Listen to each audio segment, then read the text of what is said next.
أشهد أن لا إله إلا الله وحده لا شريك له وأشهد أن محمدا عبده ورسوله أما بعد فأعوذ بالله من الشيطان الرجيم بسم الله الرحمن الرحيم الحمد لله رب العالمين الرحمن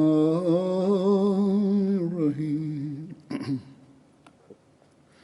مالك يوم الدين إياك نعبد وإياك نستعين اهدنا الصراط المستقيم صراط الذين أنعمت عليهم غير المغضوب عليهم ولا الضالين.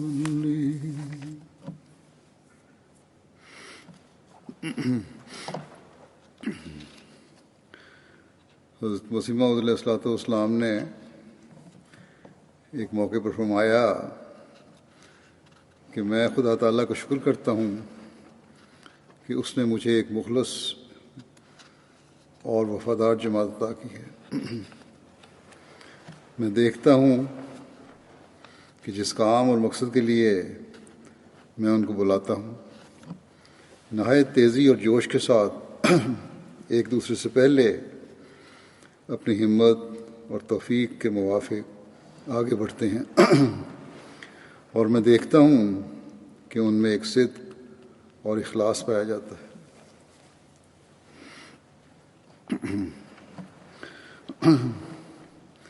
حضرت مسیح موعود علیہ الصلوۃ والسلام سے اس صدق و اخلاص اور تعلق و محبت کے نظارے تو ہم نے دیکھے. صحابہ حضرت مسیح علیہ السلام کے بے شمار واقعات ہیں. پرانے احمدی خاندانوں میں اس تعلق کی روایات بھی چل رہی ہیں اور ہمارے لٹریچر میں خلفاء کے خطبات میں خطابات میں اس کا ذکر بھی ملتا ہے. لیکن یہ تعلق جو حضرت مسیح علیہ السلام سے تھا اور ان خاندانوں میں چلا رہا ہے اور نئے شامل ہونے والوں کو بھی ہے اور ہونا چاہیے. وہ تعلق وہیں تک ہی محدود نہیں بلکہ حضرت مسیح علیہ السلام نے سے اللہ تعالیٰ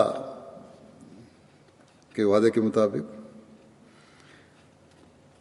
اس کی نچلی کڑی سے بھی اتنا ہی مضبوط تعلق ہے اور یہی تعلق ہے جو جماعت کی اکائی اور وحدت کی نشانی اور ضمانت ہے.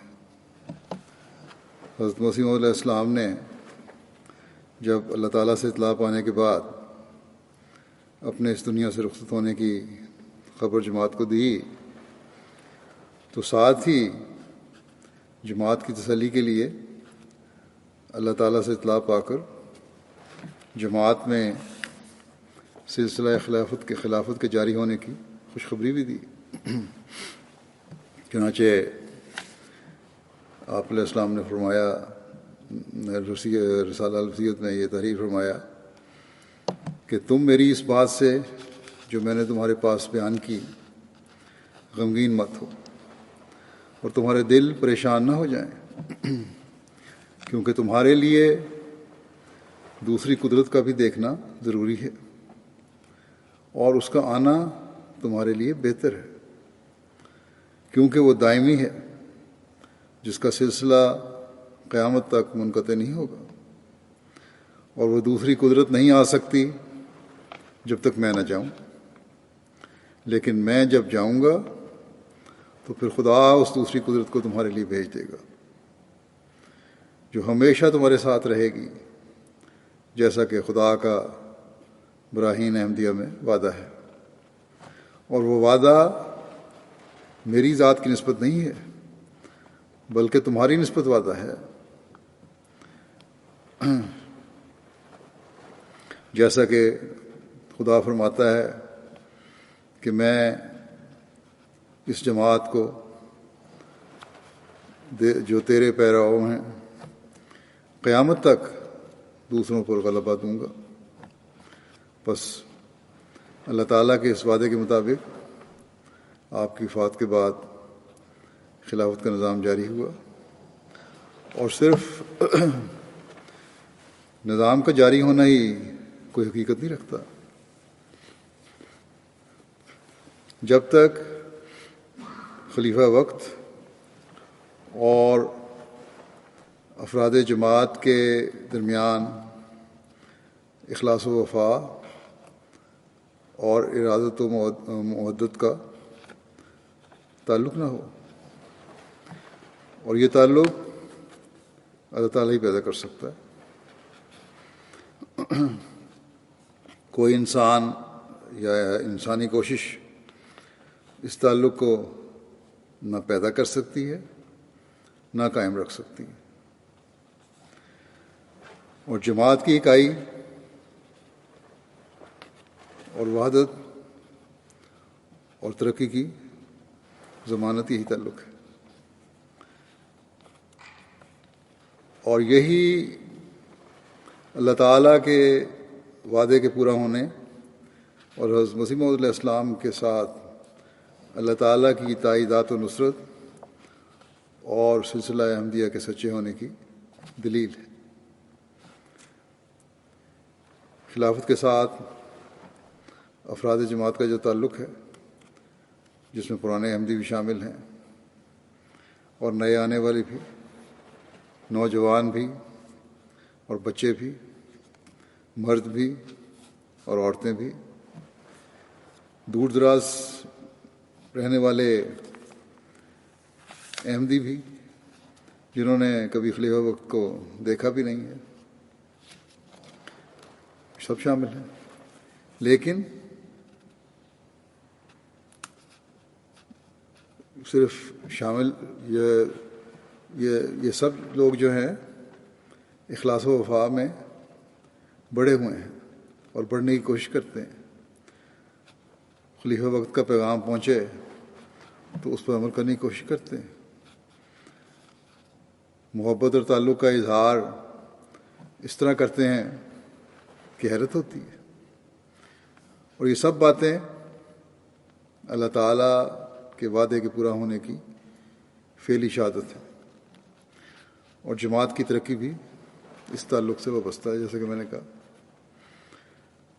جو جماعت کو خلافت سے تعلق ہے اور خلیفہ وقت کو جماعت سے ہے، یہ اللہ تعالیٰ کی تائیدات و نصرت کا ثبوت ہے، اور یہ صرف باتیں نہیں ہیں بلکہ ہزاروں لاکھوں ایسے واقعات ہیں جہاں افراد جماعت اس بات کا اظہار کرتے ہیں۔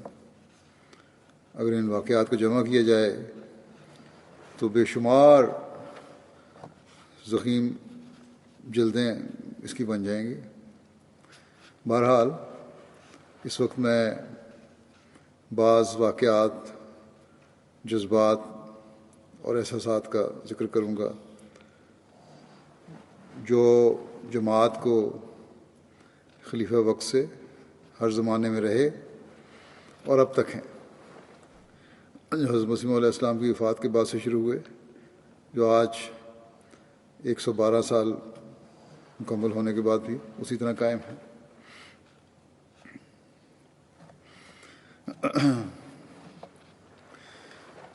مخالفین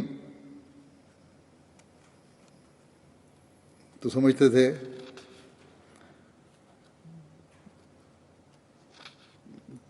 کہ حضرت مسیح علیہ السلام کی وفات کے بعد یہ سلسلہ ختم ہو جائے گا، لیکن افراد جماعت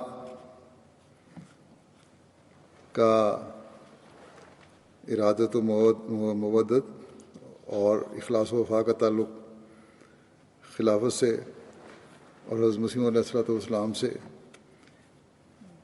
بڑھتا ہی چلا جا رہا ہے، اور کیوں نہ ہو، یہ آن حضرت صلی اللہ علیہ وسلم کی پیشگوئیوں کے مطابق ہے۔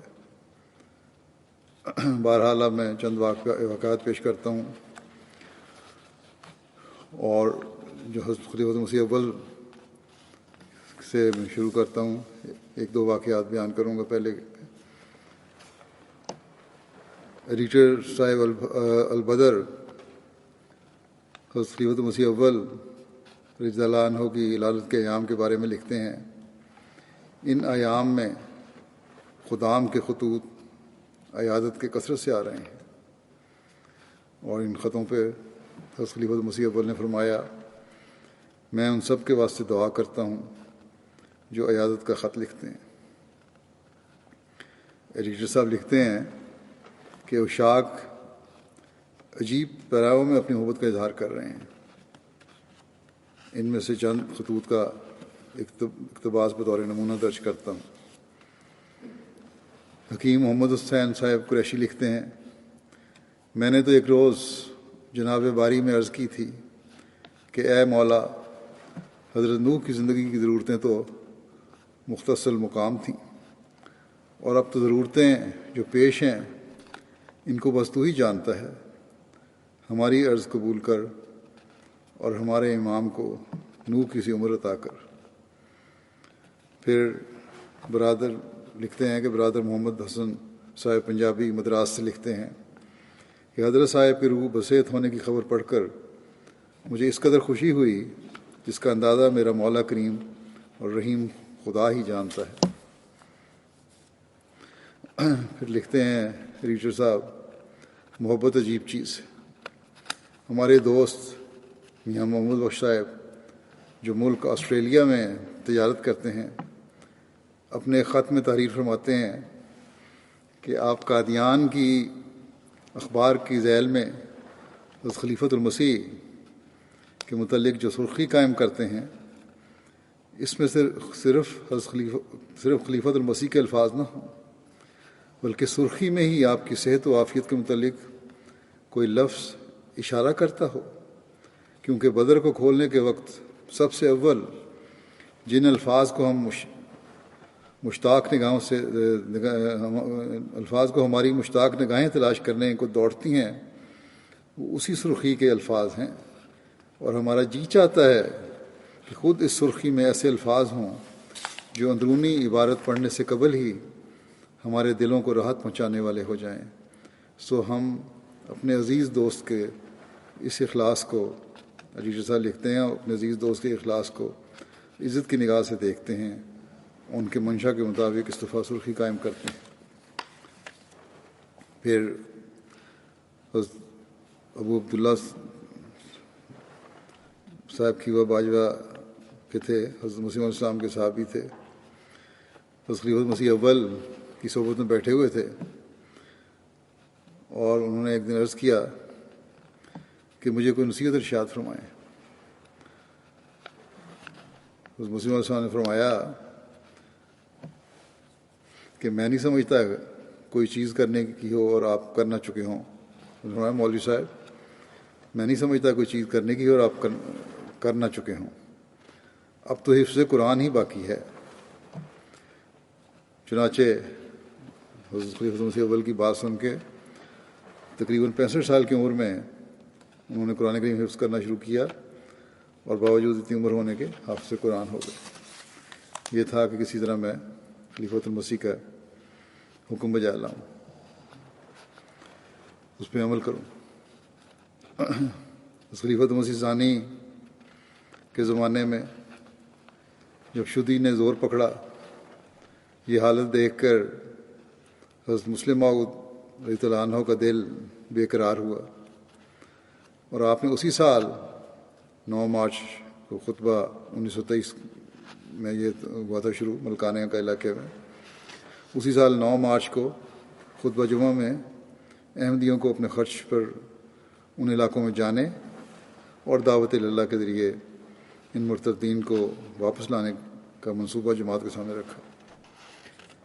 اس تاریخ پر جماعت نے والہانہ لبیک کا اعلیٰ تعلیم یافتہ سرکاری ملازمین، اساتذہ، تجار، غرض کے ہر طبقے سے فدائی ان علاقوں میں دعوت اللہ کرتے رہے، اور ان کی مساعی کے نتیجے میں ہزاروں روحیں ایک بار پھر خدائے واحد کا کلمہ پڑھنے لگیں۔ ایک معمر بزرگ قاری نعیم الدین صاحب بنگالی نے ایک روز جب حضور مجلس میں تشریف رکھتے تھے اجازت لے کر عرض کیا کہ گو میرے بیٹے مولوی ذل الرحمن اور مطیع الرحمن متعلم BA کلاس نے مجھ سے کہا نہیں، مگر میں نے اندازہ کیا ہے کہ حضور نے جو کل راجپوتانہ میں جا کر دعوت اللہ کرنے کے لیے وقف زندگی کی تحریک کی ہے اور جن حالات میں وہاں رہنے کی شرائط پیش کی ہیں، شاید ان کے دل میں ہو کہ اگر وہ حضور کی خدمت میں اپنے آپ کو پیش کریں گے تو مجھے جو ان کا بوڑھا باپ ہوں کوئی تکلیف ہوگی، لیکن میں حضور کے سامنے خدا تعالیٰ کو گواہ کر کے کہتا ہوں کہ مجھے ان کے جانے اور تکلیف اٹھانے میں ذرا بھی غم یا رنج نہیں ہے۔ میں صاف صاف کہتا ہوں کہ اگر یہ دونوں خدا کی راہ میں کام کرتے ہوئے مارے بھی جائیں تو اس پر میں ایک بھی آنسو نہیں گراؤں گا، بلکہ خدا تعالیٰ کا شکر ادا کروں گا۔ پھر یہی دونوں نہیں، میرا تیسرا بیٹا محبوب الرحمان بھی اگر خدمت دین کرتا ہوا مارا جائے، اور اگر میرے 10 بیٹے اور ہوں اور وہ بھی مارے جائیں تو بھی میں کوئی غم نہیں کروں گا۔ اس پر حضور نے بھی اور احباب جماعت نے جزاک اللہ کہا۔ 1924 میں جب خلیفہ مسیح ثانی یورپ کے دور پر سفر پر تشریف لائے تھے، وہ عارضی جدائی جو تھی اس نے بھی احباب جماعت کو بے چین کر دیا ہوتا۔ اس ایک روایت سے اس کا اندازہ ہوتا ہے۔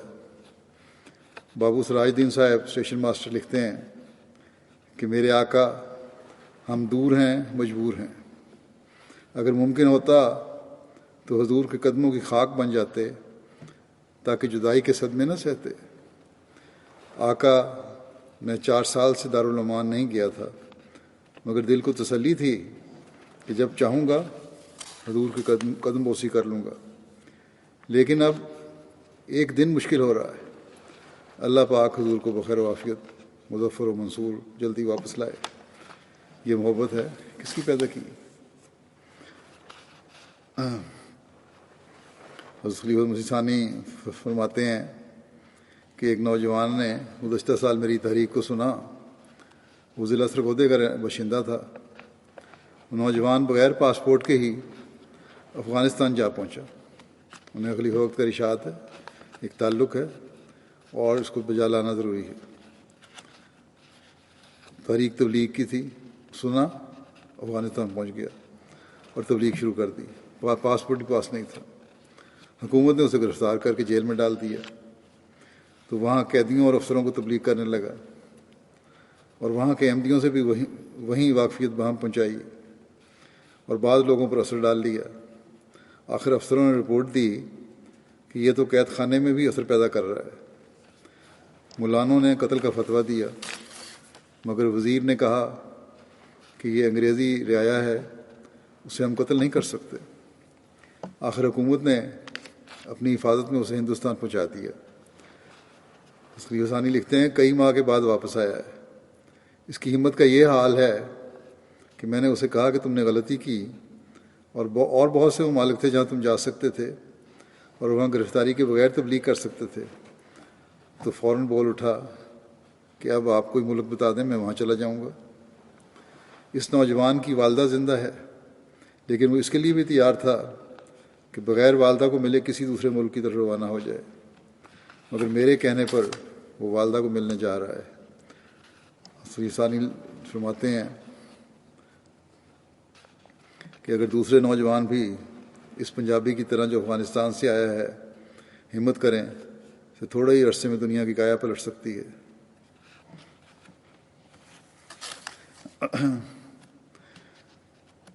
شام کے ایک دوست تھے محمد اشوا صاحب، وہ جب حضرت مسلم موعود رضی اللہ عنہ شام تشریف لے گئے تھے تو ان کو لبنان جانے کا بھی آپ کے ساتھ شرف حاصل ہوا تھا.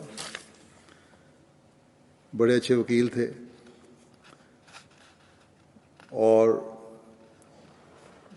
خلافت سے کیسا تعلق تھا کہ جو بہت مضبوط تھا. وکیل تھے اس لیے آپ چاہتے تھے کہ ہر بات دلیل سے کی جائے، لیکن جب یہ کہہ دیا جاتا تھا انہیں کہ خلیفہ وقت کی طرف سے یہ کہا گیا ہے تو کہتے تھے بس ختم، جب یہ حکم آ گیا تو بات ختم ہو گئی، اب یہی فیصلہ. تو یہ تعلق تھا ان لوگوں کا. خلافت ثالثہ کا زمانہ آیا تو ایک احمدی خاتون تھیں، امریکہ کی سسٹر نعیمہ لطیف. ان کو خلافت اور خلیفہ وقت سے عشق کی حد تک پیار تھا اور خلیفہ وقت کی اطاعت کو اولین ترجیح دیتی تھی. حضرت خلیفہ مسیح ثالث کے امریکہ کے دورے کے دوران ایک یونیورسٹی میں پردے کی اہمیت پر حضرت خلیفہ مسیح ثالث کا خطاب سن کر اسی وقت حجاب لے لیا، اور اس زمانے میں اپنے علاقہ میں وہ واحد خاتون تھیں جو اسلامی پردے میں نظر آتی تھی. تڑپ تھی خلیفہ وقت کا حکم ہے، ایک تعلق ہے، اس تعلق کو نبھانا ہے اور میں نے بیعت کی ہے تو اس حکم کو پورا بھی کرنا ہے. نذیر احمد صاحب سانول ضلع خانیوال کے ایک مخلص احمدی تھے.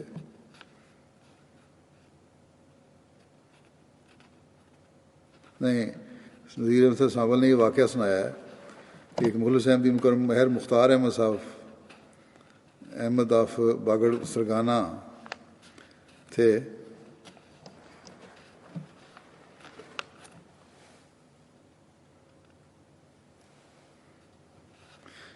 ان کا واقعہ بیان کرتے ہیں کہ 1974 کے حالات میں مخالفین نے آپ کا عرصہ حیات تنگ کر دیا تھا. آپ کے پرجوش داعی اللہ ہونے کی وجہ سے برادری نے بھی سخت مخالفت کی اور مکمل بائیکاٹ کیا.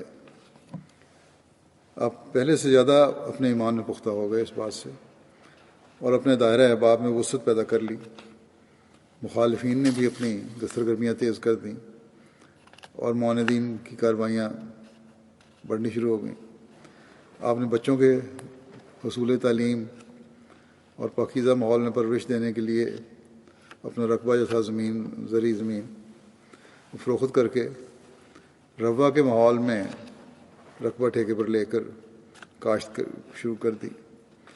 جب حضرت خلیفہ مسیح ثالث سے ملاقات کی اور بتایا کہ باگڑ سرگانہ سے جو گاؤں کا نام تھا زمین فروخت کر کے روا کے قریب میں نے ٹھیکے پر زمین لے لی ہے اور فصل کاشت کر لی ہے، تو حضور نے اسے پسند نہیں فرمایا کہ علاقے کو خالی نہیں چھوڑنا تھا. اس پر آپ نے فوراً تعمیل کی، مالک رقبے سے ٹھیکے کی رقم واپس طلب کی. اس کے انکار پر اب کھڑی فصل اور ٹھیکے کی رقم لیے بغیر واپس اپنے وطن باگڑ سرگانہ آ گئے اور کوشش کر کے اپنی فروخت شدہ زمین دوبارہ خریدی، مہنگے داموں خریدی. اور پھر خلیفہ مسیح ثالث کی خدمت میں حاضر ہو کر عرض کیا کہ آپ کی ارشاد کی تعمیل کر لی ہے. حضور رحمہ اللہ تعالیٰ نے بھی اس پہ خوشنودی کا اظہار فرمایا اور ماہر صاحب بھی اس بات پہ بڑے خوش ہوتے تھے. اس خلیفہ مسیح ثالث نے ایک دفعہ بیان فرمایا اپنے خطبے میں کہ میں 1970 میں افریقہ کے دورے پہ گیا.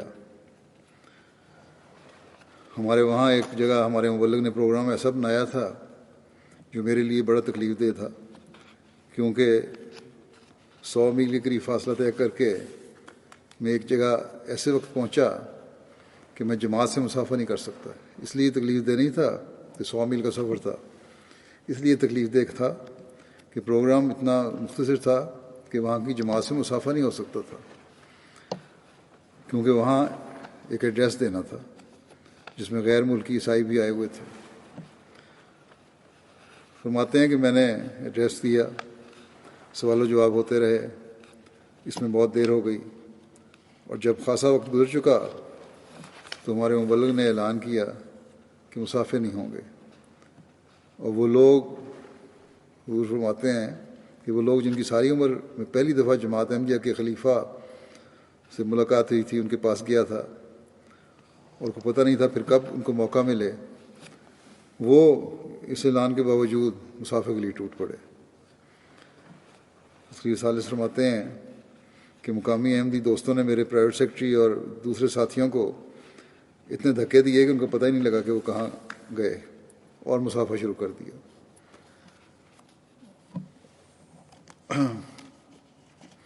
فرماتے ہیں کہ ٹھیک ہے، مسافہ تو شروع ہو گیا، لیکن مسافہ عام مسافہ نہیں تھا۔ ہر شخص میرا ہاتھ پکڑتا تھا اور پھر چھوڑتا ہی نہیں تھا، میرا منہ دیکھتا تھا اور میرا ہاتھ چھوڑتا ہی نہیں تھا، اور ساتھ والا انتظار کرتا رہتا تھا، اور آخر تنگ آ کر یہ واقعہ 20 مسافوں میں ہوا کہ وہ ایک ہاتھ سے اگلا آنے والا اس کا بازو پکڑتا تھا اور دوسرے ہاتھ سے میرا بازو پکڑ کے جھٹکا دے کر چھڑاتا تھا، اور پھر خود مسافہ کرنے لگ جاتا تھا، اور وہ بھی ہاتھ نہیں چھوڑتا تھا، پھر اگلے آدمی کو بھی یہی کرنا پڑتا تھا۔ تو بہرحال فرماتے ہیں بڑی مشکل سے ہم وہاں سے نکلے۔ فرماتے ہیں غیروں کو بتانے کے لیے کہ اپنوں کو تو میں نہیں کہہ رہا، ان کو تو پتہ ہے جو تعلق ہے خلافت کا اور افراد جماعت کا، ان لوگوں کو بتا دوں کہ میں اتنا احمق نہیں کہ میں یہ سمجھنے لگ جاؤں کہ میری کسی خوبی کے نتیجے میں 5-6 ہزار میل دور میری اس قسم کی محبت ان لوگوں کے دلوں میں پیدا ہو گئی کہ جنہوں نے مجھے کبھی دیکھا نہ تھا، میرے حالات ہی زیادہ تر جانتے تھے لوگ، وہ بھی اس طرح ٹوٹ ٹوٹ کر مسافے کے لیے آگے آ رہے تھے۔ یہ محبت اللہ تعالیٰ کی پیدا کی ہوئی ہے۔ خلیفۃ المسیح رابع رحمہ اللہ تعالیٰ کا زمانہ آتا ہے، آپ کہتے ہیں کہ افریقہ میں جو عظیم الشان تبدیلیاں پیدا ہوئی ہیں، یہ پرانے واقفین کی قربانیوں سے پیدا ہوئی ہیں۔ جو حیرت انگیز تبدیلیاں آج وہاں نظر آ رہی ہیں وہ ایسی عظیم الشان ہیں کہ ان کا تصور وہاں کی جماعتیں بھی نہیں کر سکتی تھیں کہ کتنی حیرت انگیز ملک کے اندر تبدیلی پیدا ہو چکی ہے۔ بعض احمدی بڑے بڑے صاحب تجربہ اور اپنے ملکوں کی حکومتوں میں بااثر، انہوں نے مجھے بتایا کہ خود ہمیں بھی علم نہیں تھا کہ ہماری قوم احمدیت سے محبت اور تعاون میں اور اتنا آگے بڑھ چکی ہے، اور اتنا زیادہ وہ اس وقت تیار ہے کہ اسے پیغام پہنچایا جائے۔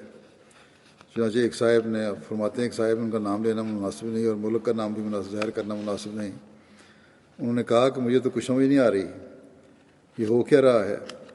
میرے وہم و گمان میں بھی نہیں تھا کہ ہماری قوم کو کسی جماعت احمدیہ کے خلیفہ کی ایسی خدمت کی توفیق ملے گی اور ایسے محبت کے اظہار کا موقع ملے گا۔ میرے تصور میں بھی یہ بات نہیں تھی۔ انہوں نے کہا کہ جو کچھ میں نے دیکھا ہے یہاں حکومت کے سربراہوں کے ساتھ تو ہوتا دیکھا ہے، اور وہ بھی دنیاوی نظر سے ہوتا ہے، اس کے سوا کسی اور کے ساتھ ایسا سلوک نہیں دیکھا۔ اور یہ بھی انہوں نے بتایا کہ اس میں ہماری جماعت کی کوششوں کا دخل نہیں ہے، جو کچھ ہو رہا ہے غیب سے ہو رہا ہے اور حیرت انگیز طریق پر ہو رہا ہے۔ تو یہ اللہ تعالیٰ کی طرف سے یہ سارا کچھ پیدا کرتا ہے۔ پھر رابع فرماتے ہیں پاکستان کے متعلق ایک موقع پر ذکر کرتے ہوئے بعض برائیوں کی نشاندہی کی تھی کہ پاکستان میں بعض خرابیاں مثلا ویڈیو کیسٹ کے غلط استعمال سے متعلق شروع ہوئیں۔ میں نے ایک خطبے میں اعلان کیا تھا، آپ فرماتے ہیں کہ میں نے خطبے میں اعلان کیا تھا کہ بعض گندی رسمیں راہ پا رہی ہیں، اس سے قومی اخلاق تباہ ہو جائیں گے اور گھروں کے امن اٹھ جائیں گے اور میاں بیوی کے وفا کے سلسلے ٹوٹ جائیں گے اور ان کے تعلقات میں رکھنے پڑ جائیں گے، دراڑیں پڑ جائیں گی۔ ہرگز اس رجحان کو پنپنے نہ دیں۔ چنانچہ مجھے پاکستان سے جو خطوط ملے ان سے میرا دل، راوی فرماتے ہیں کہ پاکستان سے جو خطوط ملے ان سے میرا دل خدا کے حضور سجدہ ریز ہوا اور بار بار ہوا کہ وہ لوگ جو بعض بدیوں میں مبتلا تھے انہوں نے صاف لکھا کہ ہم ان غلط کاموں میں پڑ گئے تھے. اللہ کا احسان ہے کہ حضرت مسیح علیہ السلام کی جماعت سے وابستہ اور براہ راست جب آپ کی آواز ہم تک پہنچی ہے تو یہ سارے جھوٹے بت توڑ کر ہم نے اپنے دلوں سے باہر پھینک دیے. تو جماعت میں آپ فرماتے ہیں جماعت میں نیکی کی آواز پر لبیک کہنے کا جو مادہ ہے یہ صداقت کی اصل روح ہے، اور یہ صداقت کی روح کبھی کوئی جھوٹا دنیا میں نہیں بنا سکتا. پھر میرے وقت کی باتیں ہیں. نائجیریا کا 2004 میں نے دورہ کیا. 2 دن کا دورہ تھا، پہلے پروگرام نہیں تھا، اتفاق سے اور مجبوری سے بن گیا کیونکہ وہاں فلائٹ وہاں سے ملتی تھی. لیکن وہاں جا کے یہ احساس ہوا کہ یہاں آنا بڑا ضروری تھا، نہ آتے تو بڑا غلط ہوتا. کچھ عرصہ پہلے نائجیریا جماعت کا جلسہ ہو چکا تھا اور لوگ بڑی تعداد میں اس جلسے میں وہاں شامل بھی ہو چکے تھے. یہ خیال نہیں تھا کہ میرے جانے پر وہاں دور دور سے لوگ آ سکیں گے، لیکن صرف 2 گھنٹے کے لیے مجھے ملنے کے لیے آئے. وہاں لوگ آئے اور تقریباً 30,000 کے قریب مرد و زن جمع ہو گئے، اور ان کے جو اخلاص و وفا کے نظارے تھے جو ہم نے دیکھے وہ بھی قابل دید تھے.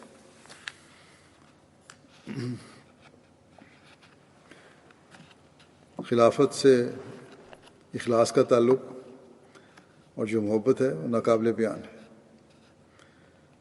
ان لوگوں نے جنہوں نے کبھی خلافت کو دیکھا بھی نہیں براہ راست، جب دیکھا تو ایسا اظہار کیا کہ حیرت ہوتی تھی. واپسی کے وقت دعا میں بعض خواتین اور لوگ اتنے جذباتی تھے اور اس طرح تڑپ رہے تھے کہ حیرت ہوتی تھی. اور یہ محبت صرف خدا تعالیٰ ہی پیدا کر سکتا ہے اور خدا تعالیٰ کی خاطر ہی ہو سکتی ہے.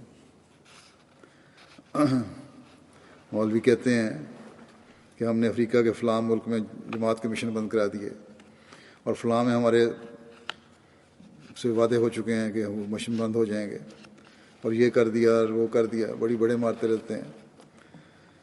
لیکن ان سے پوچھے کہ یہ اخلاص و وفا جو وہاں کے لوگ دکھاتے ہیں اور یہ چہرے جو ایم ٹی اب تو دنیا کو بھی دکھانے لگ گئی ہے، اور پھر ہم خود بھی وہاں جا کے دیکھ آئے ہیں، یہ سب کچھ کیا ہے؟ کیا یہ مشن بند کرانے کا نتیجہ ہے؟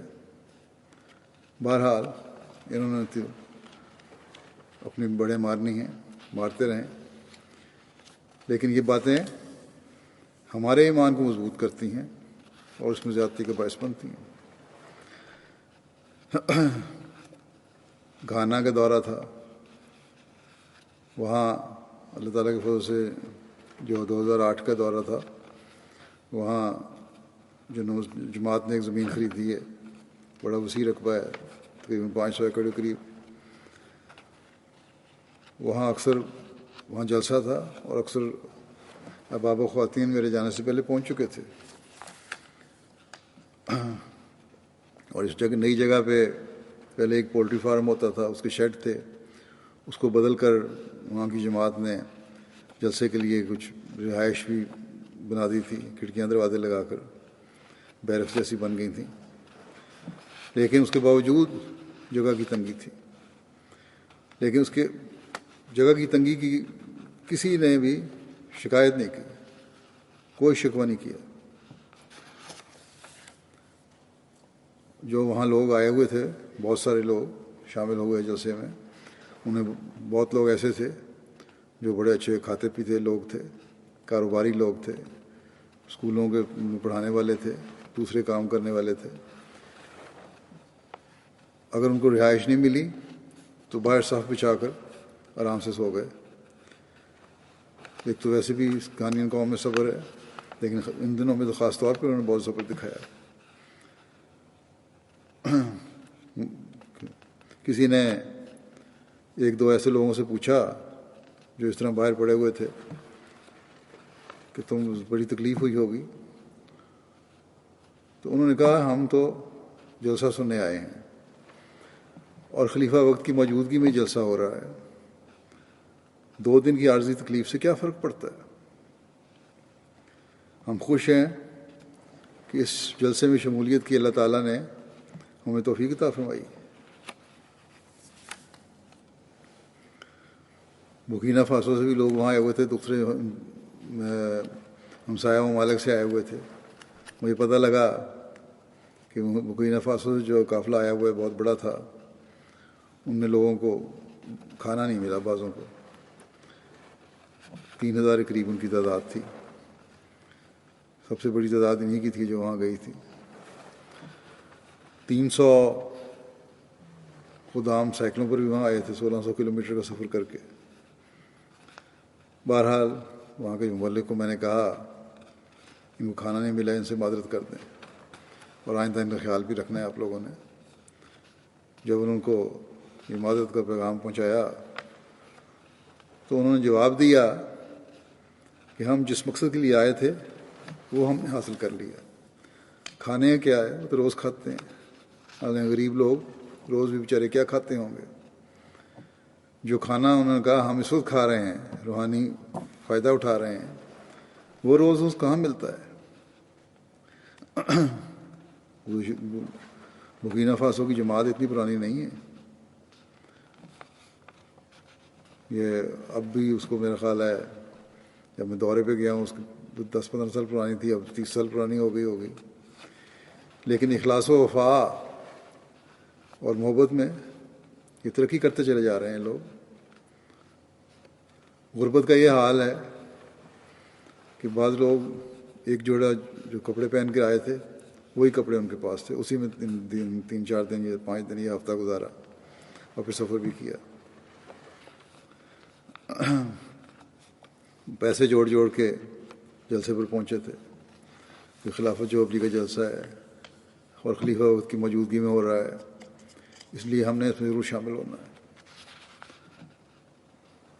بس ایسی محبت خدا تعالیٰ کے علاوہ اور کون پیدا کر سکتا ہے؟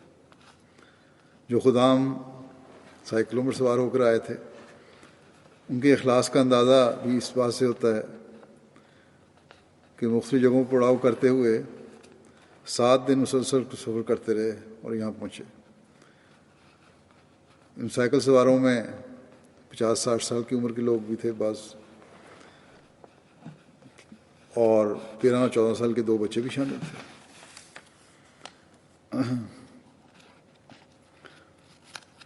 وہاں کے صدر صاحب نے کہ خدام الحمد تھے، ان سے کسی نے کہ پوچھنے پر کس طرح ہوا، بڑا مشکل ہوئی ہوگی، تو انہوں نے جواب دیا کہ ابتدائی مسلمانوں نے اسلام کی خاطر بے شمار قربانیاں دی ہیں۔ ہم یہ چاہتے تھے کہ ہمارے خدام بھی ہر طرح کی قربانی کے لیے تیار ہوں، اور ہماری خواہش تھی کہ خلافت جوبلی کے سلسلے میں کوئی ایسا پروگرام کیا جائے جس سے خلافت کے ساتھ ہمارے اخلاص اور وفا کا اظہار ہو، اور ہم خلیفہ وقت کو بتائیں کہ ہم قربانی کے لیے تیار ہیں اور ہر چیلنج کے قبول کرنے کے لیے تیار ہیں۔ ٹی وی کے نمائندے نے وہاں ان سے پوچھا جب یہ سائیکل سوار سفر شروع کرنے لگے تھے کہ سائیکل تو آپ لوگوں کی بہت خستہ حالت میں، یہاں کے یورپ کے سائیکلوں کی طرح تو نہیں، ٹوٹے ہوئے سائیکل ہیں اور عام سائیکل ہیں، کس طرح اتنا بڑا سفر کریں گے؟ تو جماعتی نمائندے نے ان کو کہا کہ اگرچہ سائیکل خستہ ہیں لیکن ایمان اور عزم ہمارا بہت بڑا ہے۔ ہم خلافت کے انعام کے شکرانے کے طور پر یہ سفر اختیار کر رہے ہیں۔ اور جب نیشنل ٹی وی نے یہ خبر نشر کی تو اس کا آغاز بھی اس ٹی وی نے خبر کا اس طرح کیا، جو صوفی پڑھی گئی وہ اس طرح تھی کہ اللہ کی خاطر خلافت جوبلی کے لیے واگا سے اکرا کا سفر، واگا برکینا فاسو کا دارالحکومت ہے اور اکرا گھانا کا دارالحکومت ہے، اور لکھا کہ اگرچہ سائیکل خستہ ہیں لیکن ایمان بہت ہی مضبوط ہے. یہ اخبار نے جو خبر کی سرخی جمائی. یہ احمدی کوئی پیدائشی احمدی نہیں ہے، کوئی صحابہ کی اولاد میں سے نہیں ہے، بلکہ ہزاروں میل دور بیٹھے ہوئے بعض ایسے علاقوں میں رہنے والے ہیں جہاں کچی سڑکیں ہیں اور بعض جگہ سڑکیں بھی نہیں ہیں. لیکن ان لوگوں نے چند سال پہلے احمدیت قبول کر کے جہاں ایسی جگہوں پہ رہنے والے لوگ جہاں پانی بجلی کی سہولتیں بھی نہیں تھیں، چند سال پہلے احمدیت قبول کر کے پھر اخلاص و وفا کے ایسے نمونے دکھائے کہ حیرت ہوتی ہے.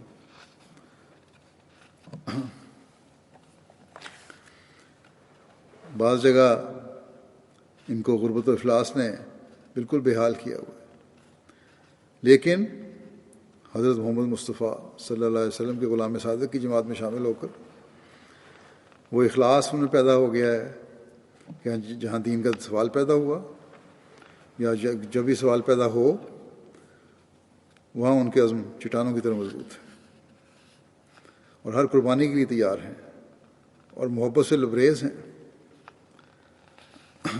بس ہمیشہ ہمیں دعا کرتی رہنی چاہیے کہ اللہ تعالیٰ ان کے اخلاص و وفا کو بھی بڑھائے اور ہم سب کے اخلاص و وفا کو بڑھاتا چلا جائے. بورکینا فاسو کے ایک دوست تھے عیسیٰ صاحب، انہوں نے کہا کہ میں نے 2005 میں بیعت کی تھی اور 3 سال ہوئے تھے اس وقت جب مجھ سے پوچھا گیا، بتایا انہوں نے یہ، لیکن مجھے آج پتہ چلا ہے 3 سال تو ہو گئے ہیں کہ میں کیا ہوں اور کتنا خوش قسمت ہوں اور میں نے کیا پایا ہے.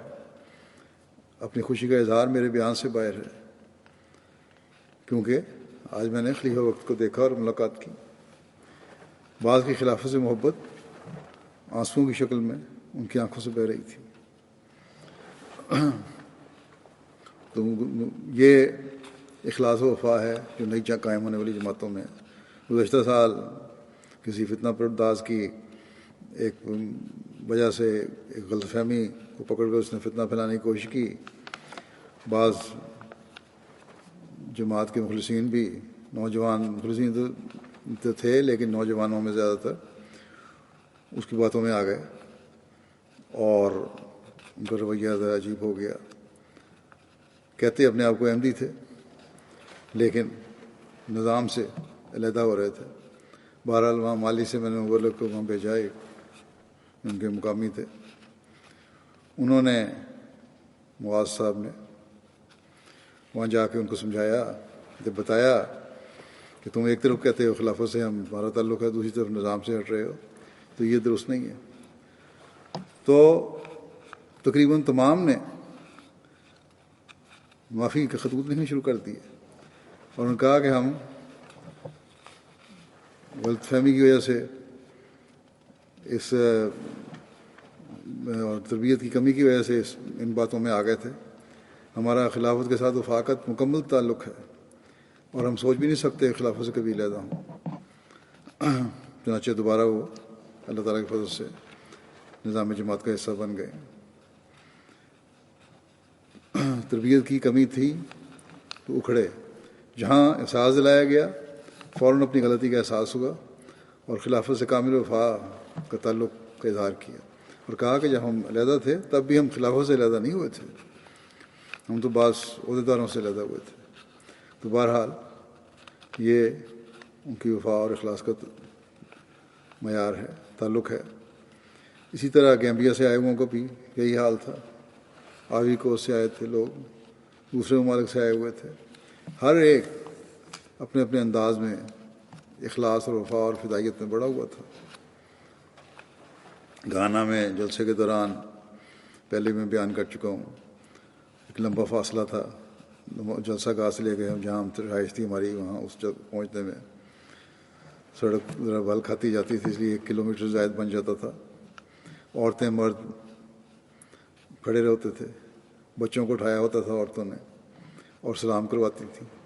محبت کا ایک اظہار ہو رہا ہوتا تھا، محبت ٹپک رہی ہوتی تھی. عورتوں کی تعداد بھی تقریباً وہاں 50,000 تھی خلافت جوبلی کے جلسے میں، اور سب خلافت سے اخلاص و وفا کا اظہار کر رہے تھے، اور ان کی محبت ان کی آنکھوں سے، ان کے رویے سے، ان کی شکلوں سے، ان کے چہروں سے ٹپک رہی ہوتی تھی۔ پھر یہ لوگ سب اپنی نمازوں کی بھی حفاظت کرنا جانتے ہیں، نمازوں میں بھی اور تہجد میں بھی بڑی باقاعدگی سے شامل ہوتے تھے۔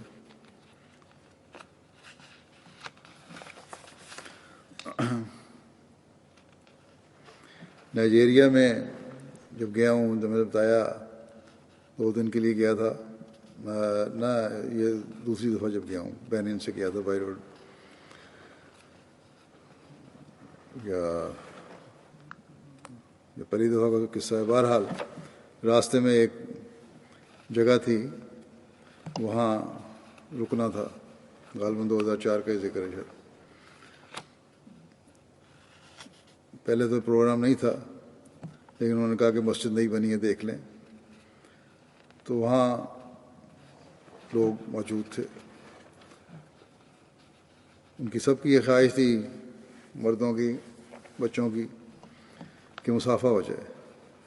عورتیں چاہتی تھیں قریب سے دیکھ لیں۔ وقت کی کمی کی وجہ سے مسافہ تو ممکن نہیں تھا، لیکن جو زور لگا کے کر سکتے تھے انہوں نے کر بھی لیا۔ اس رش میں ہمارے قافلے کے ایک ساتھی نے کسی عورت کو کہہ دیا کہ پیچھے ہٹ جاؤ۔ ایک وقت بڑا دباؤ پڑ گیا تھا، بڑے غصے میں اس عورت آئی، اور لگتا تھا غصے میں وہ اس شخص کو اٹھا کے باہر پھینک دے گی کہ تم ہوتے کون ہو کہ میرے اور خلیفہ کے درمیان میں حائل ہو جاؤ۔ تو بہرحال یہ ان کے جذبات تھے۔ تھوڑی دیر کے بعد خیر میں نے انہیں خاموش ہونے کے لیے کہا اور کہا بیٹھ جائیں۔ تب جو آمدی وہاں تھے سینکڑوں کی تعداد میں، وہ خاموش ہوئے اور بیٹھ گئے۔ یہ ہے ان کا خلافت سے تعلق۔ امریکہ وہ دنیا سمجھتی ہے کہ وہاں صرف مادی سوچ رکھنے والے لوگ ہیں اور دین سے ان کا تعلق کم ہے۔ اور خلیفہ مسیح ثالث نے بھی اپنے ایک واقعہ کا ذکر کیا ہے کہ کس طرح ایک دفعہ ان کو ایک خطرے کے خط ملا تھا، امکان تھا، اس پر جب بات باہر نکلی تو وہاں کے 2 سیکیورٹی کے ماہرین احمدی تھے، خود ہی پہنچ گئے اور ساری رات وہاں باہر رہ کر پہرا دیتے رہے۔ تو بہرحال امریکہ والوں میں بھی بڑا اخلاص ہے۔ میرے دورے کے دوران جب بھی میں وہاں گیا ہوں دورے پہ، انہوں نے ہمیشہ اخلاص و وفا کا اظہار کیا ہے۔ یہاں بھی امریکہ سے وفود آتے ہیں، وہ بھی اس بات کا اظہار کرتے ہیں، اور اس کہ کس طرح ان کو خلافت سے اخلاص و وفا کا تعلق ہے، اور اس بات کو رد کرتا ہے ان کا عمل کہ وہ صرف دنیا داری میں ملوث ہے۔ نوجوان ڈیوٹی دینے والوں نے مستقل میرے ساتھ رہ کر اور اپنا وقت گزارا ہے، سفر میں ساتھ رہے، اپنے کاروباروں کو اور نوکریوں کو بعضوں نے داؤ پر لگا دیا، کوئی پرواہ نہیں کی۔ ایسے بھی تھے جنہوں نے بتایا کہ ہماری نوکریاں شروع ہوئی تھیں اور جلسے کے لیے آپ سے ملاقات کے لیے رخصت نہیں مل رہی تھی، تو ہم چھوڑ کر آ گئے ہیں نوکریاں۔ کینیڈا کے خدام ہیں، ان کا یہ رویہ ہے، نوجوان ہیں، بچے ہیں، عورتیں ہیں، دنیا میں چاہے امریکہ ہو یا کینیڈا ہو یا کوئی یورپ کا کوئی ملک ہو، ہر جگہ اخلاص و وفا کے نمونے دکھائے جاتے ہیں، اور یہ اخلاص و وفا کوئی انسانی کوشش پیدا نہیں کر سکتی۔ چند سال پہلے جرمنی میں میں نے خطبہ دیا تھا جس میں خلافت کے ساتھ اطاعت اور وفا کا مضمون بیان کیا تھا، بلکہ صرف جرمنی والوں کے لیے نہیں تھا، وہ تو ہر ایک کے لیے تھا، ہونا چاہیے، لیکن وہاں کے حالات کی وجہ سے چند مثالیں میں نے جرمنی کی دے دی تھیں۔ بہرحال اس پر دنیا بھر کے احمدیوں نے رد عمل دکھایا اور فوری طور پر خلافت کی کامل اطاعت اور مکمل وفا کا اظہار کیا۔ جرمنی والوں نے بھی اسی طرح اظہار کیا۔ خاص طور پر اس بات پر بعض نے اظہار کیا جرمنی میں تو کہ ہم میں سے بعض عہدیدار بعض ہدایات کی تعویلیں اور تجزیے نکالنے لگ جاتے ہیں، اور آئندہ ایسا انشاءاللہ نہیں ہوگا۔ اللہ کرے کہ وہ اس پر قائم بھی رہیں اور دنیا کے ہر ملک میں یہ قائم رہیں۔ اردن سے قاسم صاحب ہیں، وہ لکھتے ہیں کہ حضرت مسیح علیہ السلام کی صداقت کی سب سے خوبصورت اور عظیم دلیل یہ ہے کہ خدا تعالیٰ نے خلافت کی محبت اور اطاعت میرے دل میں خود پیدا کرتی ہے۔ چند سال قبل کہتے ہیں جب میں نے بیعت کا فیصلہ کیا تو میرے دل میں خیال گزرا کہ کیا واقعی جماعت اب تک حق پر ہے اور حضرت مسیح علیہ السلام کے مقصد پر گامزن ہے یا نہیں۔ اس وقت تک مجھے خلافت کا کچھ علم نہ تھا۔ اس پر خدا تعالیٰ نے خواب میں مجھے دکھایا کہ خلیفۃ المسیح سلامتی اور امن پھیلا رہے ہیں اور لڑائی جھگڑا کرنے والوں کے درمیان فیصلہ کر رہے ہیں۔ کہتے ہیں میں نے اپنا ہاتھ آپ کے ہاتھ پر رکھا، یہ مجھے خط لکھ رہے ہیں، وہ آپ کے ہاتھ پر رکھا اور انگوٹھی کو بوسہ دیا۔ اس وقت میں نے آپ کی شفقت اور مہربانی کو محسوس کیا اور میرے دل میں آپ کے لیے غیر معمولی محبت پیدا ہو گئی جو دن بدن بڑھ رہی ہے۔ میں تجدید بیعت کرنا چاہتا ہوں اور آپ کی اطاعت سے نکلنے والے ہر شخص سے بیزاری کا اظہار کرتا ہوں۔ پھر بلغاریہ ہے، وہاں ہمارے مخالفین نے مخالفت کی کوئی کسر نہیں اٹھا رکھی تھی۔ اب بڑے عرصے کے بعد آ کے جماعت رجسٹر ہوئی ہے، ایک دفعہ کینسل ہو گئی تھی رجسٹریشن۔ بعض احمدی احباب کو بلغاریہ کے مفتی نے لالچ وغیرہ دے کر جماعت سے انکار کرنے کے لیے بھی کہا، لیکن اللہ تعالیٰ کے فضل سے تمام احمدی نہ صرف یہ کہ ایمان پر قائم ہیں بلکہ پہلے سے بڑھ کر اخلاص کا نمونہ دکھا رہے ہیں اور خلافت احمدیہ کے ساتھ وفا کا تعلق ثابت کر رہے ہیں۔ ایک خاتون تھیں، ان کے پاس 3 افراد گئے اور جماعت سے انکار اور اپنے ساتھ شامل ہونے پر مدد کا بھی کہا کہ ہم تمہاری مدد کریں گے۔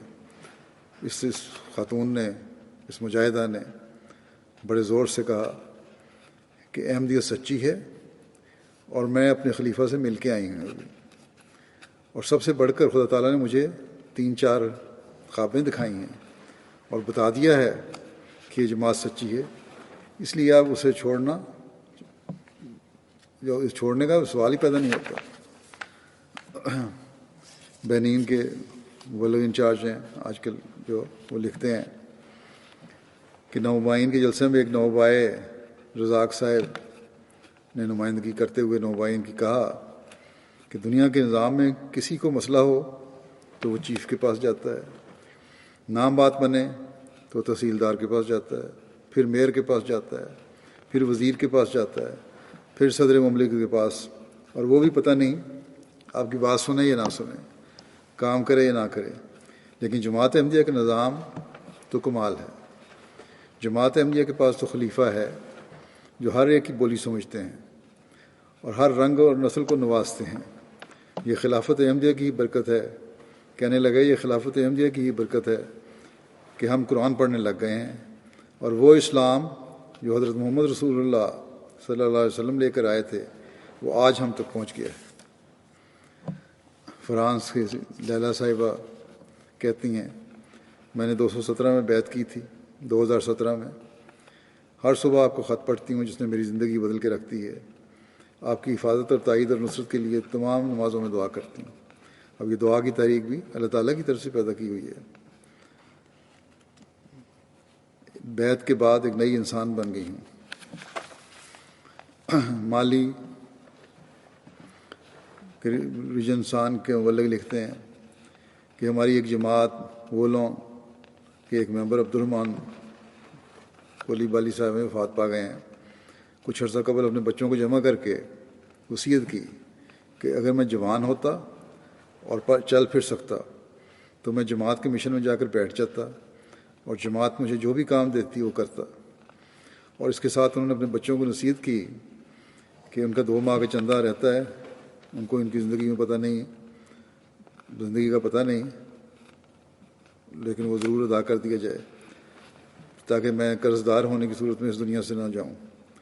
تیسری انہوں نے اپنی اولاد کو وصیت یہ کی کہ خلافت سے وفادار رہنا اور اسے بے وفائی نہ کرنا اور ہمیشہ چندے دیتے رہنا. گیمبیا کے امیر صاحب لکھتے ہیں کہ خاتون رحمت جالو صاحبہ انہوں نے بیعت کی. جب انہیں خدا تعالیٰ کی راہ میں قربانی کا بتایا تو انہوں نے اسی وقت $100 ادا کر دیے. چھوٹی سی دکان ہے ان کی، اپنی حیثیت سے بڑھ کے چندہ دیتی ہیں اور کہنے لگیں کہ میں تو صرف اللہ اور خلیفہ وقت کا پیار چاہتی ہوں. یہ تعلق ہے اور محبت ہے جس کی وجہ سے میں دیتی ہوں اور خدا کی خاطر قربانی دے رہی ہیں. تاجکستان کے دوست ہیں عزت امان صاحب، کہتے ہیں جب میری والدہ کی عمر 72 سال تھی شدید بیمار ہو گئیں. پہلے ہی کئی سالوں سے دل کے عارضہ اور ذہنی دباؤ کی وجہ سے بیمار رہتی تھیں، لیکن اس بیماری کی وجہ سے ان کی صحت بہت کمزور ہو گئی اور ڈاکٹر کی باتوں سے ہم رشتہ داروں میں مایوسی پھیل گئی. کہتے ہیں اس وقت میری ملاقات تھی خلیفۃ المسیح کے ساتھ، نہ اس وقت ملاقات نہیں، ملاقات ہو چکی تھی. اس تعلق کی وجہ سے مجھے یقین تھا کہ میں دعا کے لیے کہوں گا تو آپ کو ضرور اللہ تعالیٰ قبول کرے گا. کہتے ہیں بہرحال جب میں نے لکھا تو دعاؤں کے ساتھ ہومیوپیتھک دوائیاں بھی مجھے ملیں، میری والدہ ٹھیک ہو گئیں اور اس وقت میری والدہ کی عمر جب انہوں نے لکھا تھا اس وقت 79 سال ہے. وہ حج کا ارادہ بھی رکھتی ہیں اور یہ خلافت کے ساتھ تعلق اور دعاؤں کا نتیجہ ہے خلیفہ وقت کی کہ اللہ تعالیٰ نے ان کو زندگی دی ہے. اللہ تعالیٰ ایمان اور یقین پیدا کرنے کے لیے ایسے نظارے دکھا دیتا ہے تاکہ بتائے کہ حضرت مسیح علیہ السلام نے جو فرمایا تھا کہ وہ خدا تعالیٰ کی طرف سے تھا اور سچ تھا. ایک احمدی بچے کی خلافت سے محبت کا واقعہ طاہر ندیم صاحب لکھتے ہیں کہ ترکی کے دورے کے دوران ایک احمدی دوست کے گھر جانے کا اتفاق ہوا. بیٹھے ہی تھے کہ ان کو 3-4 سال کا بچہ آیا اور سلام کر کے میرے کان میں کچھ کہنے لگا. کان میں کہنے لگا کہ میں نے حضور کو خط لکھنا ہے، خط بھجوانا ہے، کہ آپ لے جائیں گے؟ میں نے کہا ٹھیک ہے لے جاؤں گا، کیوں نہیں. اس پر وہ بچہ کاغذ پر 2 لائنیں الٹی سیدھی لکیریں کھینچ کے لے آیا. میں نے اسے پوچھا خط میں کیا لکھا ہے؟ کہنے لگا میں نے لکھا ہے کہ حضور مجھے آپ سے محبت ہے. کہتے ہیں میں نے خط یہاں دے دیا، اس کا جواب بھی چلا گیا میری طرف سے. تو جب اس کے بچے کو جواب ملا ہے تو اس کے والد کے بقول اس کی بھی اور اس کے گھر باقی سب گھر والوں کی بھی خوشی اتنی تھی.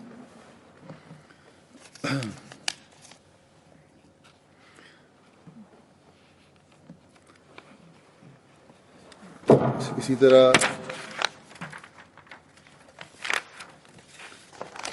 میسیڈونیا کے ملک جا لکھتے ہیں ایک اور مثال بچے کی کہ گزشتہ دنوں بوسنیا کے دورے کے دوران میری ایک دوست سے واقفیت ہوئی، تبلیغی گفتگو ہوئی، پاکستانی دوست تھے. ملاقاتوں کا سلسلہ جاری رہا. اس نے بتایا کہ کچھ عرصہ قبل دبئی ایئرپورٹ پر ان کی ملاقات ایک فیملی سے ہوئی تھی جن کی ایک 3-4 سالہ بچی کہہ رہی تھی ہم سب کو نماز پڑھنی چاہیے اور سچ بولنا چاہیے. جو مجھے پتہ چلا کہ اس فیملی کا تعلق جماعت احمدیہ سے ہے تو میں نے اس بچی سے پوچھا کہ تمہاری زندگی کی سب سے بڑی خواہش کیا ہے؟ کہنے لگی کہ لندن میں پیارے حضور سے ملنا چاہتی ہوں.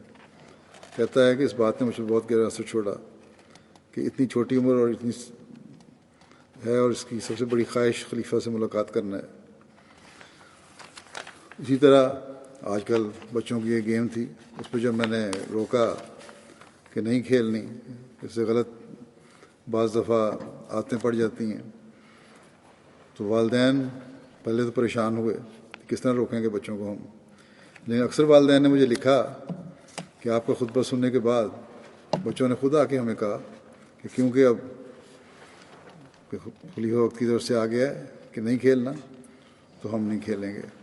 اور ابھی اکثر مجھے خط آتے ہیں، لوگ لکھتے ہیں کیا ہم یہ کھیل اب اتنا دیر کے کھیل سکتے ہیں یا کر سکتے ہیں. یعنی کہ ایک احساس ہے ان میں کہ خلیفہ وقت کے ساتھ جو تعلق ہے اس کی وجہ سے ہم نے دھوکہ نہیں دینا اور وہ کام کرنا ہے جو خلیفہ وقت چاہتا ہے ہماری بہتری کے لیے. ہنڈروس کے مبلغ لکھتے ہیں کہ ایک مقامی احمدی پرسی موریو مختلف مسائل کا شکار تھے. ان کے حالات کو دیکھتے ہوئے انہوں نے کہا کہ اپنی پریشانیوں کے حوالے سے دعا کے لیے خط لکھیں خلیفہ وقت کو. جب انہوں نے خط لکھا تو اکثر کہتے ہیں ان کے مسائل خود بخود حل ہونا شروع ہو گئے. کہتے ہیں کہ اس سے مجھے ایک غیبی طاقت ملی ہے اور خلافت پہ یقین اور اعتماد میرا بڑا ہے. مراکش سے فاری صاحب ہیں، کہتے ہیں کہ میرے دل اور زندگی کو رحمت و برکت سے منور کر دیا ہے. خدا کا شکر ہے کہ اس نے مجھے ہدایت دی ہے. مجھے آپ کو دیکھ کر نشہ ہونے لگتا ہے، ایک عجیب و غریب احساس ہوتا ہے. میں نے کبھی آپ کے ساتھ بیٹھا، نہ کبھی براہ راست آپ سے بات کی. میں نہ کبھی آپ کے ساتھ کبھی بیٹھا، نہ براہ راست بات کی. یقیناً یہ خدا کی عطا کردہ سچی محبت ہے. اللہ آپ کی تائید اور نصرت فرمائے. پھر ایمان صاحبہ ہیں یمن سے، کہتی ہیں کہ مجھے حضور سے اپنے بچوں اور اپنے اہل اور سب سے لوگوں سے زیادہ محبت ہے. میری دل کی تسکین اور سرور کا سامان ہوتا ہے اس سے. اور پھر مجھے امید بھی ہوتی ہے کہ انشاءاللہ حالات درست ہو جائیں گے. حضرت مسیح علیہ السلام کی بعثت اور آپ کے بعد خلافت اس لیے قائم ہوئی کہ بگاڑ کی اصلاح ہو اور ہمارے ہموم دنیا سے بوجھل دلوں میں امید پیدا ہو. میری حالت تو ایسی ہے جیسی حضرت صلی اللہ علیہ وسلم نے فرمایا تھا کہ اے خدا، اگر تو ہم سے ناراض نہیں تو پھر ہمیں اور کسی بات کی کوئی پرواہ نہیں. میری خدا تعالیٰ سے دعا ہے کہ ان خوش قسمتوں میں سے ہوں جن سے آپ محبت کرتے ہیں اور جن سے اور جن کے ازواج اور اولاد سے آپ خوش ہیں.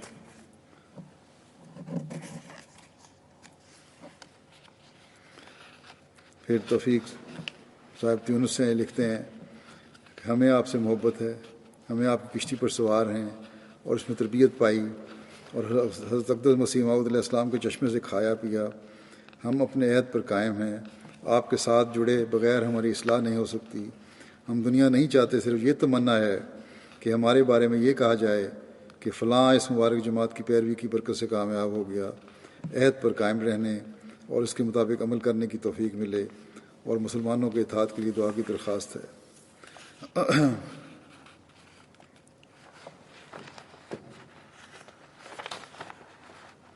بس بہرحال یہ چند مثالیں میں نے دی ہیں جو اس بات کو واضح کرتی ہیں کہ دلوں میں اخلاص و وفا کا تعلق اللہ تعالیٰ پیدا کرتا ہے اور کوئی دنیاوی طاقت اسے چھین نہیں سکتی. حضرت مسیح علیہ السلام نے فرمایا تھا کہ اللہ تعالیٰ کے وعدوں کو پورا ہوتے تم دیکھو گے. اللہ تعالیٰ کرے کہ ان وعدوں کو پورا ہوتے دیکھنے کی ہم میں سے اکثریت کو توفیق ملے. اب ایم ٹی اے کے بارے میں بھی میں ایک اعلان کرنا چاہتا ہوں. یہ بھی ایک وعدہ تھا اللہ تعالیٰ کا جو حضرت مسیح علیہ السلام کا پیغام دنیا میں پھیلانے کے بارے میں تھا.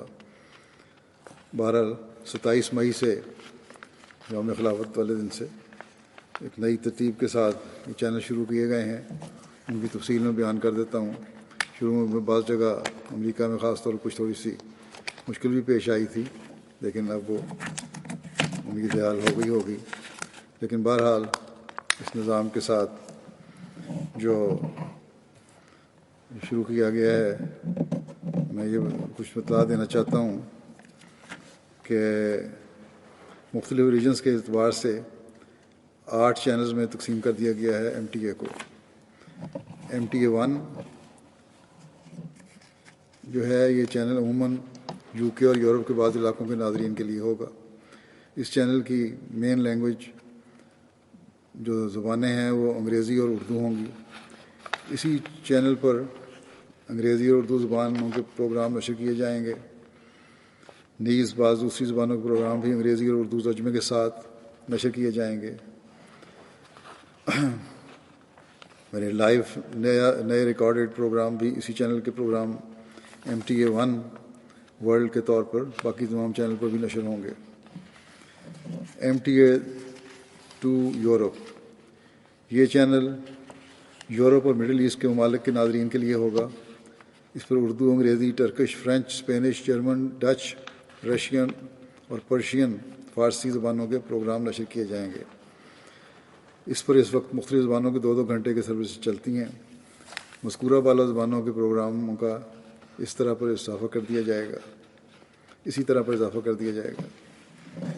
ایم ٹی اے 3 العربیہ، یہ چینل اسی طرح چلتا رہے گا جس طرح اس وقت چل رہا ہے. اس چینل کی مین زبان عربی ہوگی. ایم ٹی اے 4 افریقہ، یہ چینل مشرقی افریقہ اور مغربی افریقہ کے ممالک کے ناظرین کے لیے ہوگا. اس چینل کی مین لینگویج یا مین لینگویجز انگریزی، فرینچ اور سواحیلی ہوں گی اور انہی زبانوں کے پروگرام اس پر نشر کیے جائیں گے. ایم ٹی اے 5 افریقہ، یہ چینل مغربی افریقہ کے ممالک کے ناظرین کے لیے ہوگا. اس چینل کی جو مین زبان جو ہے وہ انگریزی ہوگی. اس کے علاوہ کریول، ہاؤسا، چوئی اور یوروبا زبانوں کے پروگرام بھی نشر کیے جائیں گے.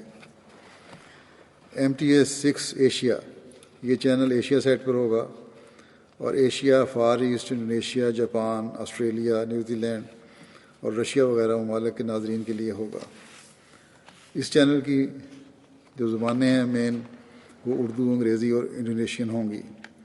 اس پر اردو، انگریزی، بنگالی، پشتو، سندھی، سرائکی، فارسی، انڈونیشین اور رشین زبانوں کے پروگرام نشر کیے جائیں گے. پہلے بھی اس طرح ہو رہے ہیں لیکن ان کی تھوڑی سی تقسیم کر دی گئی ہے. اس طرح وقت کے حساب سے وہ مل چکے ہوں گے پروگرام متعلقہ ملکوں کو.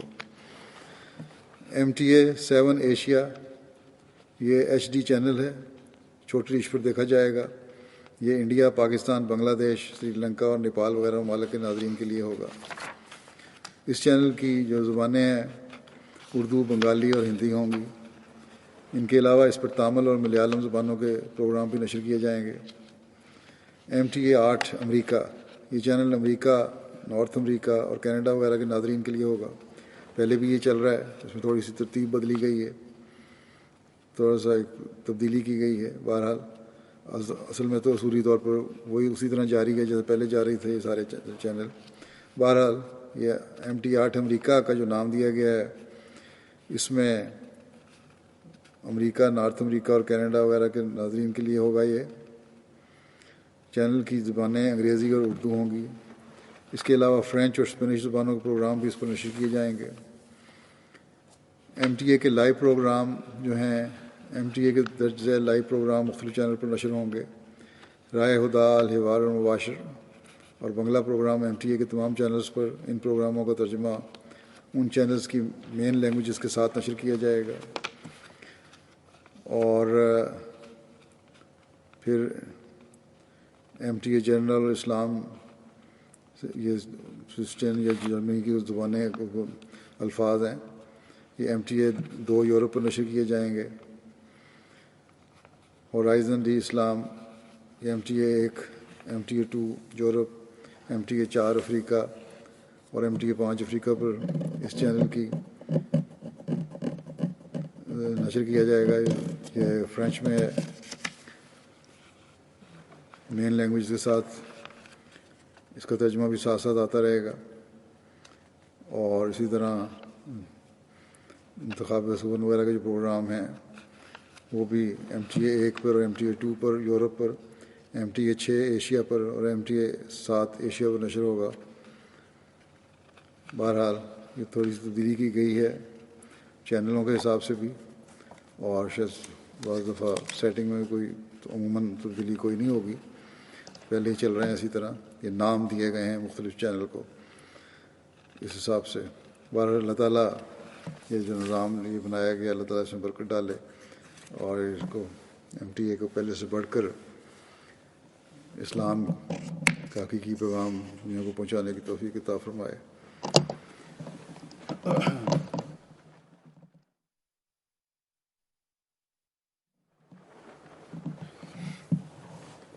الحمد لله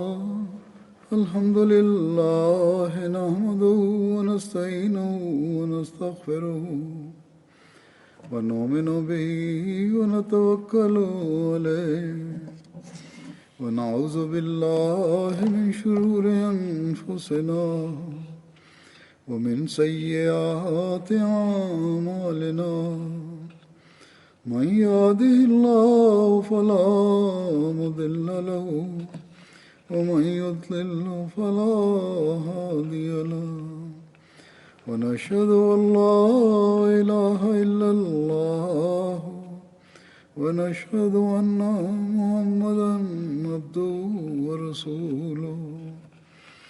عباد الله رحمكم الله، إن الله يأمر بالعدل والإحسان وإيتاء ذي القربى وينهى عن الفحشاء والمنكر والبغي يعظكم لعلكم تذكرون۔